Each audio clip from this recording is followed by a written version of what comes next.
Hi, I'm Kristen at UT Southwestern, and I'm excited to be here at Heart Month. We've got our Heart Health Fair, and I'm joined by Dr. Amit Khera, who's director of our Preventive Cardiology program. And this is a wonderful day. So I know you're excited about this. What's going on here? I was just telling her how excited I am. So this is the best day. It's Go Red for Women Day to remind people it's the #1 cause of death in women, so we don't forget that. It is also the start of Heart Month, so we're going to be really active this month. And equally importantly, this is our annual health fair. Preventive Cardiology, our fantastic group, started this about 13 years ago. And the point is, while we take care of everyone else as we should, let's take care of our own employees and let's take care of ourselves. And so we're here to do that today. Absolutely. So, that brings up the question, why is it important to take care of your heart? How can we help protect it? Sure. We're a little biased in cardiology, but your heart is crucial. You only have one of them. But the most important thing is that heart disease is preventable. So we always say about 80% of heart disease is preventable. So there's such an opportunity. It just seems to be what a squandered opportunity if we don't do something to change course. So we're here to help people prevent heart disease down the road. And what are some ways that people can do that? Sure. So today we're talking about knowing your numbers. So knowing your blood pressure, your cholesterol, all those things. So really knowing your numbers, blood pressure, cholesterol, blood sugar, body weight or BMI are kind of the key points there. Also knowing a little bit about your fitness and exercise patterns. Correct. So knowing those numbers and then working on lifestyle factors. So we're really doing a walk today. We have a nutrition demonstration. That's where it all starts, is with lifestyle. Yeah, we are doing a walk. I see lots of people walking around the perimeter and having a great time. Yeah, it's a fitness challenge. So when they walk, I see one of my buddies over there. When you walk, after the end, we're going to measure your pulse and how fast it declines. We can tell your fitness, essentially what good shape your heart is in. And we don't always think about that, but that's sort of like how fast you can run a mile kind of thing, which we think is an important parameter as well. Gotcha. So we talked about the numbers. Why is it important to keep them in check? Right. Well, because, again, 80% of heart disease is preventable. So if we can keep those numbers in good check, then really you can live a healthy life free of heart disease down the road. And, good check is the key word.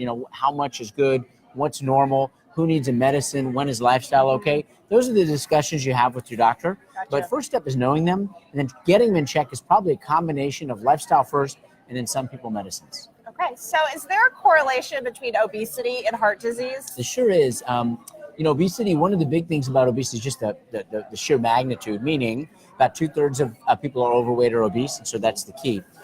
So many people have it. Obesity leads to diabetes, leads to high blood pressure, leads to cholesterol problems. So part of it's that arrow, that extension of what happens with obesity. But even obesity by itself promotes heart disease because so many people are overweight and obese. Right. That's why it's such a critical problem in our society. Right. So obviously we want to do everything we can to prevent heart disease. But if somebody does have heart disease or if they dealt with it, what is life like after it? Sure. Don't despair because, with coronary artery disease blockages, you can live for decades and decades and lead a good, meaningful, well life. But you have to see your doctor regularly.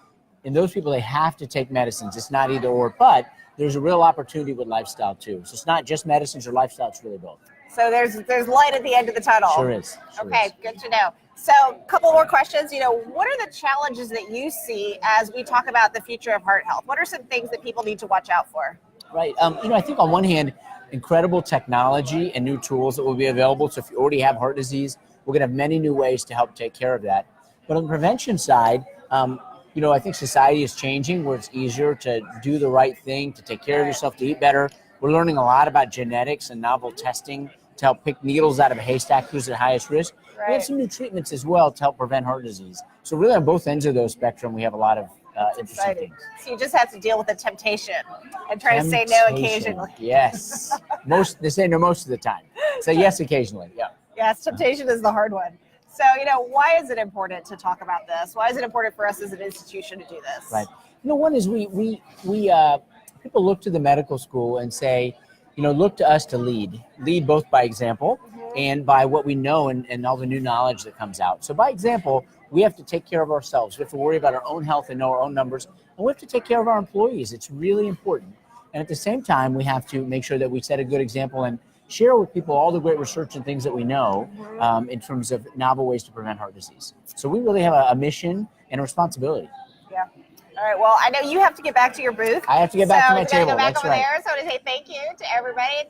Definitely tune in for the rest of the month. Follow the hashtag UTSWHeart. We're going to be sharing information across all of our social media platforms, videos, testimonials, stories, and be sure to tune in and participate. Have a great day. See you at our heart walk, in our heart activities. Thank you.